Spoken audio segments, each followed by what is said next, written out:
I'd make the argument with his skill set as a rusher and what he can eventually turn into as a passer, Anthony Richardson might be the #1 pick in Superflex draft. Another mock draft means another opportunity for us to talk through one of our TDN Scouts' most recent NFL mock draft with the fantasy football lens, in particular Dynasty Fantasy Football. And this week, we've got our man, full-time Damian Parson, DP_NFL on Twitter. We got his V1 2023 NFL mock draft version 1 dropped on Monday.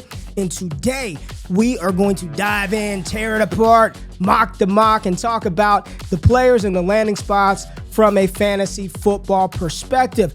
This is a good one. I am excited to dive into this one. Last week, we talked through Kyle Krabs' edition. Make sure you tap in. Link in the description. Go to draftnetwork.com. Be following all of these. All the scouts are going to be putting out mocks, and we'll talk through these from a fantasy lens. But I'm excited. And I got a little Odell Beckham Jr. shirt on. Shout out to the Giants because I love the selection that Damian has for the New York Giants in this mock, but I'm glad you tapped in, strap in, let's talk it out. DP's 2023 NFL mock, let's get it.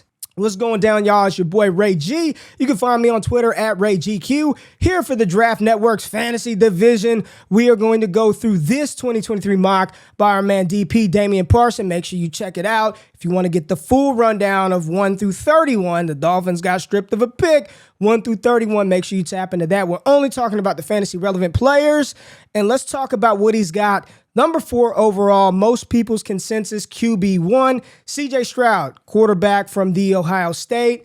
I don't really need to dive into this one. Carolina, I'm not buying Baker Mayfield as the long-term answer, and as much as I like Matt Corral, if they're picking #4 overall and in a position to land one of these top quarterbacks, they're probably going to do it. So the Panthers getting CJ Stroud, you know how people are gonna value him. And in 2 QB and Superflex leagues, CJ Stroud's gonna be right at the top.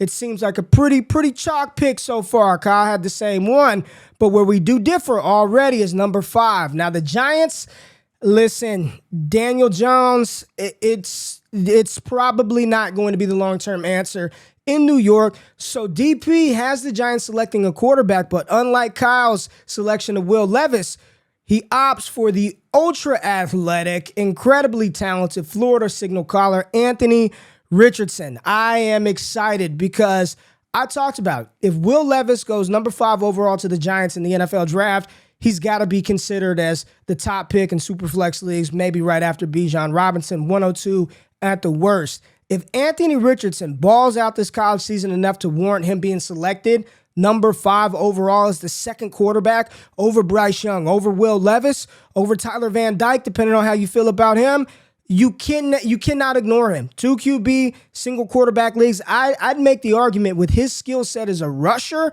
and what he can eventually turn into as a passer, Anthony Richardson might be the #1 pick in Superflex drafts. And I get it, Bijan Robinson, but I'm just saying, in those leagues where quarterbacks are valued super high, you get a talent like Anthony Richardson with what we believe that coaching staff is going to do with the Giants, it'd be hard to ignore him at the top of the draft. Now, at #6, DP has the Jaguars taking a wide receiver, much like Kyle. But this time, we get the wide receiver one in the 2023 class, Kayshon Boutte, the wide receiver out of LSU. That freshman season production, we know what happened last year. It was a mess. He's back. He's healthy. Kayshon Boutte, Kyle, he's going to show everybody why he is the wide receiver one in the 2023 class. I love it. Boutte would be valued very high. The Detroit Lions, much like Kyle's mock, Bryce Young. He's the Keith Sanchez. We talked about it on the Draft Good Players podcast. Just recorded that. Make sure you tap in. Draft Good Players. Me and Keith Sanchez, a.k.a. the Town Code on Twitter, talked about Bryce Young being like the Chris Paul of quarterbacks. Behind that offensive line, with those weapons, sign me up for Bryce Young with the Detroit Lions. Now, at #8, the Seattle Seahawks do take a quarterback. Kyle had Tanner McKee going a lot later. DP has the Seattle Seahawks selecting Will Levis. I am the biggest Will Levis fan. I don't know how I feel about this landing spot. I don't know how I feel about Pete Carroll. If you're going to pair him with DK Metcalf and Tyler Lockett and what we think Kenneth Walker could be at the running back spot, this is a scary potential offense. Charles Cross, they went offensive line early in the draft this past year. I just don't know about Pete, man. I saw Pete not let Russ cook for years. I wonder what he would do with Will Levis. Seattle probably needs the quarterback. Geno Smith, Drew Lock, not the long-term answers. I think it's just my love of Will Levis. I would love to see him with the Giants or even a team like Detroit. But Will Levis going here at 8 overall, top 10 pick, you'd have to value him high. The dual threat capability that he has, you'd have to value him high in Superflex leagues, no doubt about it.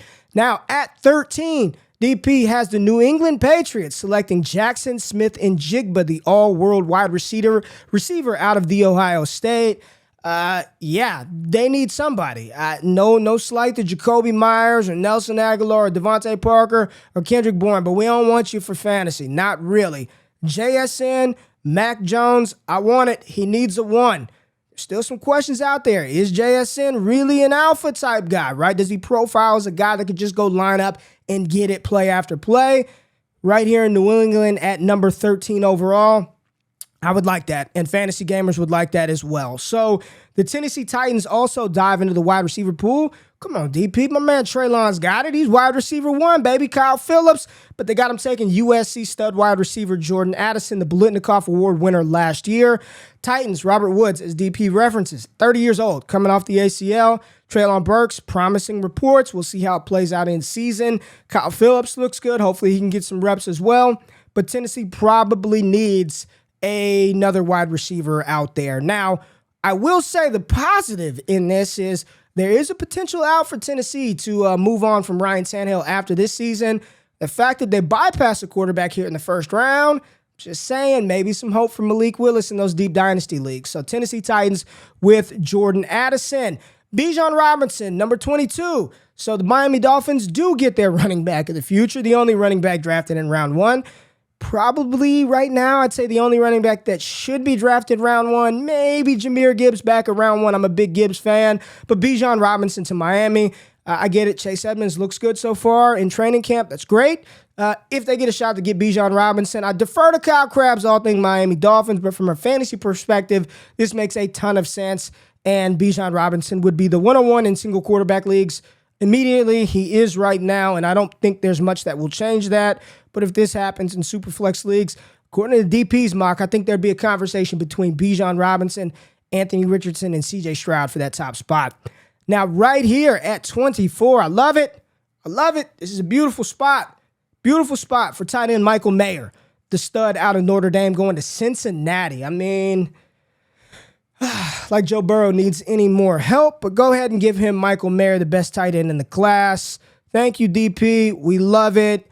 And the fantasy gods, thank you, because he would be picked highly in tight end premium leagues. Now, the Baltimore Ravens at 25 select Quentin Johnston, the big boy out of TCU. Talked about him in the last one. We got to scout the player, not the helmet. I am not going to let Josh Dotson and Jalen Reagor turn me off of Quentin Johnston. He's good. He's big. The ball skills are there. The athleticism is crazy. And he's going to smash this year in this new TCU offense. Ravens need another guy opposite of Rashad Bateman. It makes sense. It makes sense, so I like it. And the final wide receiver off of the board in round 1, Buffalo Bills go for a more proper wide receiver too. I'm assuming, Joe, don't kill me, but they take Jermaine Burton, the wide receiver out of Alabama. I like Jermaine Burton. I don't know, man. I don't know. I know some people say he's a round 1 talent. He's playing at Bama. He's going to put up the stats with Bryce Young. I like him a lot. The receipts are out there. I don't know. I think there are a couple of receivers that I may consider over Jermaine Burton right now, but I'm not going to deny the fact that he's probably going to smash this season. So overall, I think this was an outstanding mock, and these landing spots and the draft capital that DP provided for us would be very enticing and very juicy for us in fantasy drafts. And we didn't even talk about the Sean Tuckers, the Jahmyr Gibbs of the world, Josh Downs, Tyler Van Dyke if he's a second-round pick. So as we continue to get these mocks, we will talk through them. I love the variants that we have from the first two, and hopefully we see some different changes and some different names. And as the college season progresses, I'm sure all these things will change as we go. But stay tapped in. We got you covered here on the Draft Network. We talking fantasy. We talking dynasty. Make sure you subscribe to the channel. Hit the thumbs up button. Subscribe, comment for the algorithm. And I'll be back next week. I'm out of this thing. Peace.